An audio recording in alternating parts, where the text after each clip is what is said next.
on the newspaper page. Love and tradition of the grand design, some people say it's even harder to find. Well, then there must be some magic clue inside these gentle walls. 'Cause all I see is the tower of dreams, real love bursting out of every seam. We're gonna fill our house with happiness, but we'll smother the blues with tenderness. There's room for you, room for me, for gentle hearts and opportunity. It's the bigger love of the family.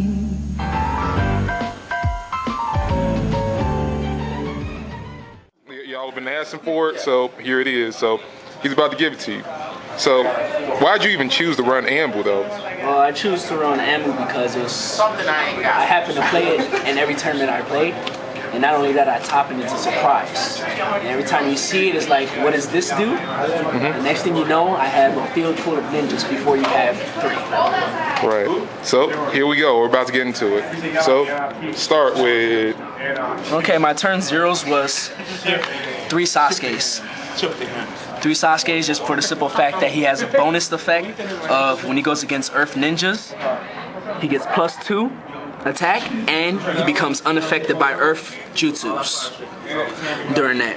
Okay. After that, when it came from that, when I didn't draw, basically my whole goal was to stop early game. Stopping early game meaning forcing ninjas to block me.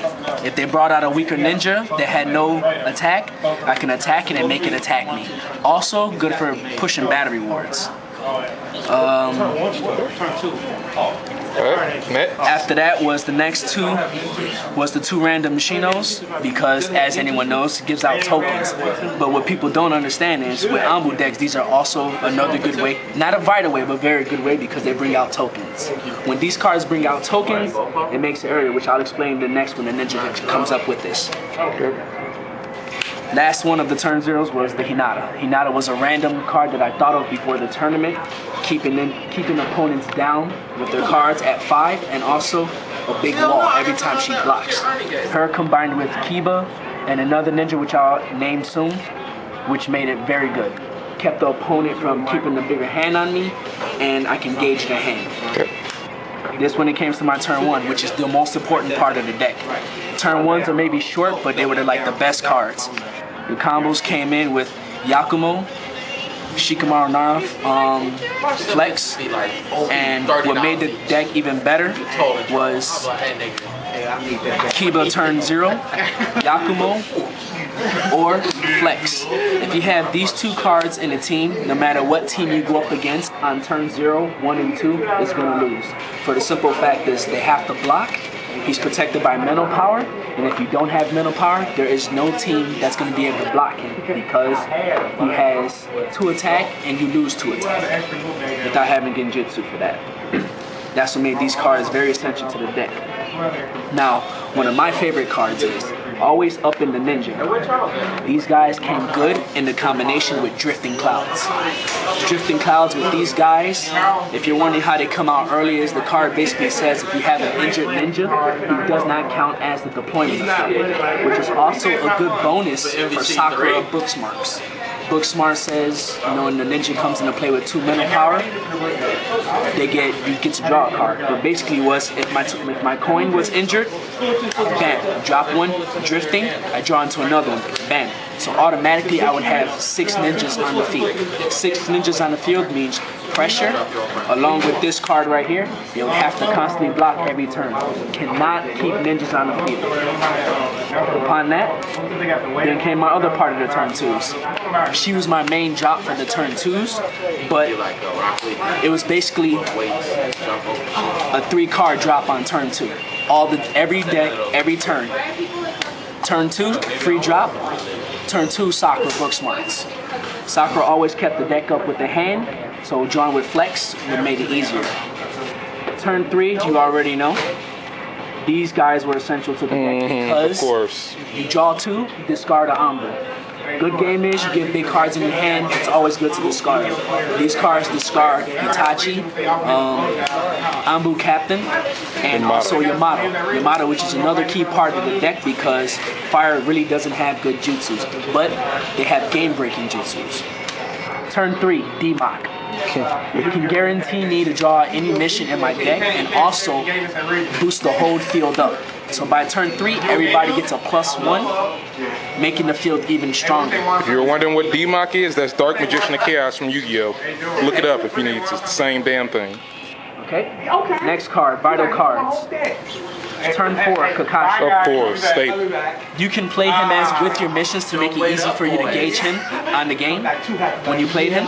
So he comes out with book smarts, draw a card off of him, and also you combo, you can bring out the next card, which is a very vital one.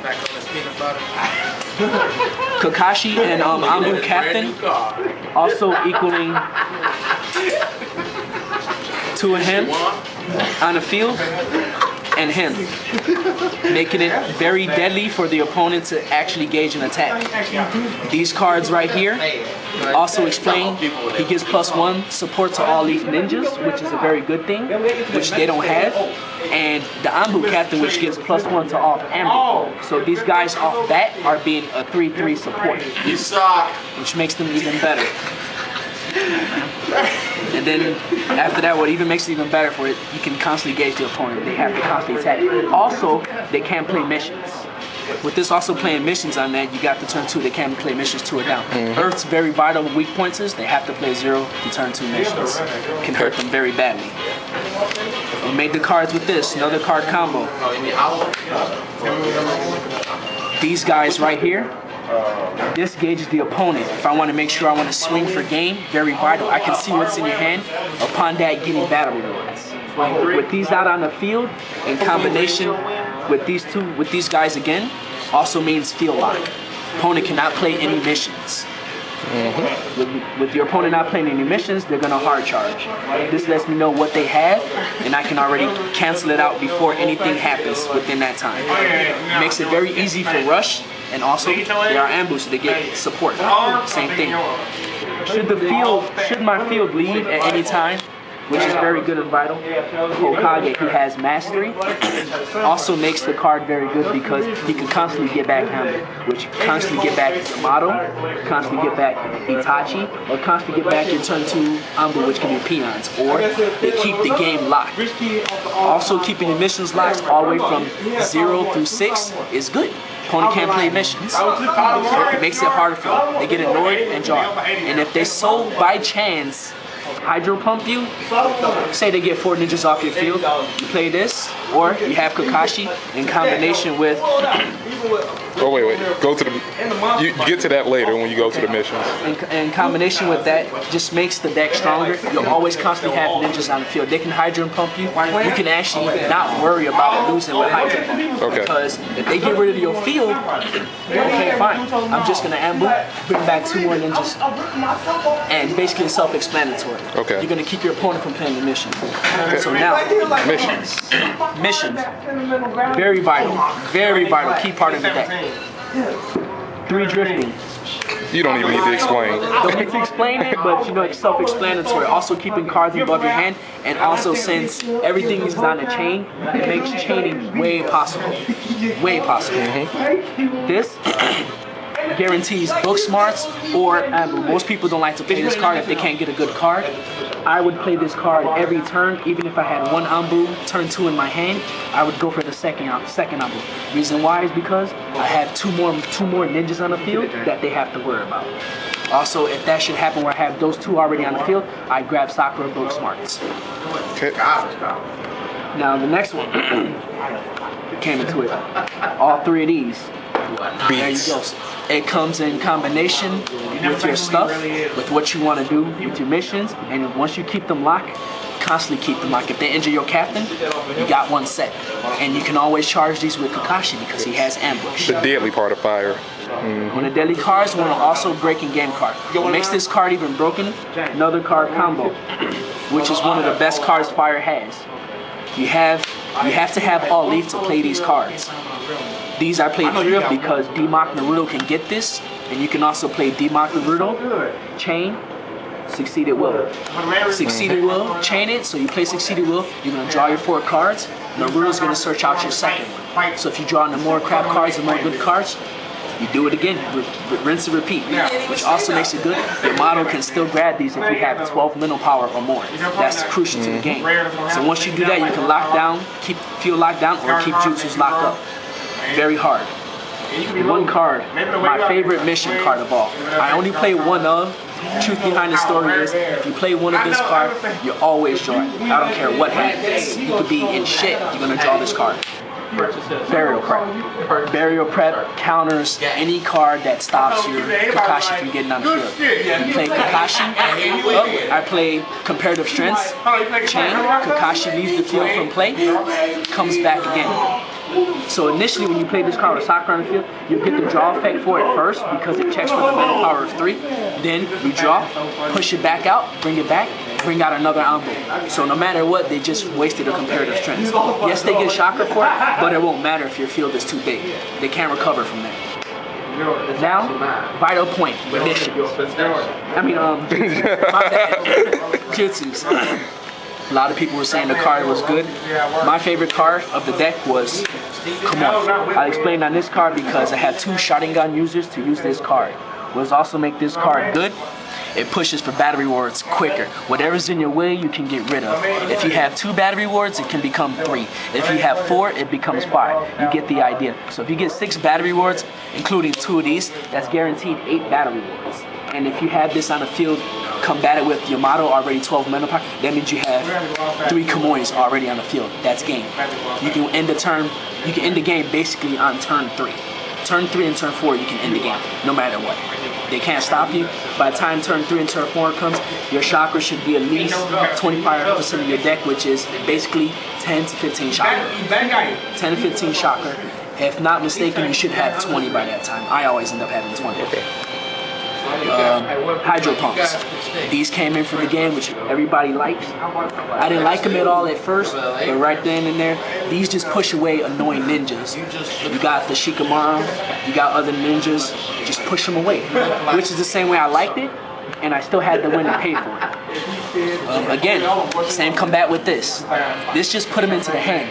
So then, if it put him to the hand, Itachi gains the effect of his battery ward syndrome. You got 2 copies of that card, you give me a battery ward. Hence the fact is, battery wards get 10 around turn 4.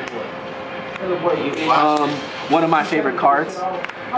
Turn 2 and lower can play it, but somehow should they ever top deck that Fuzunai Sasuke, everyone hates.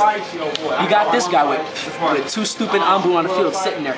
No one knows that they're turn 2, and these guys can play it and potentially mess up the field and give them -2/-2, which just gives you a guaranteed OV. Very good card. It's got fire and wind on it, so you can take your pick on what you want to get rid of. Basically, use this for your missions. If you want to set up for your model, get your missions back. If you want to set up for Kakashi, get your jutsus back. Always get your jutsus back. You got Kakashi on the field, go straight jutsus. Final 2 cards, my favorite card is called What Does This Do? I can't stress enough, Dragon Flame Jutsu. You guys think this card is pretty much stupid, but what this card is, you pay 4, you injure a ninja, and if you paid the most for the card, you damage a ninja. So basically, the favorite part of this card is, if Sasuke Uchiha plays this card, you basically kill the ninja. That's pretty much it. That is the anbu deck that some of you have been looking for. Corey Thomas, once again topping. He's back, people. Don't forget it. And be looking for more tops from him this year. You got any final thoughts? And I guess that everybody who's playing with anbu is just, you know what? Play off how your opponent would play. You know they're gonna get rid of your cards. So just go ahead and play all your good cards first, because you know you're gonna get them back later. If you gotta recycle them. If not, you're just headed for rush. I recommend this is one of the best ways to go. Turn 2 anbu are very good ninjas. I recommend you play 3 of them, because if Sasuke Freezing Eyes comes out, who cares if they get rid of your ninja? You have 3 big anbu sitting on the field. Okay. And any message for the haters? Any message for the haters? Fuck you. You fucking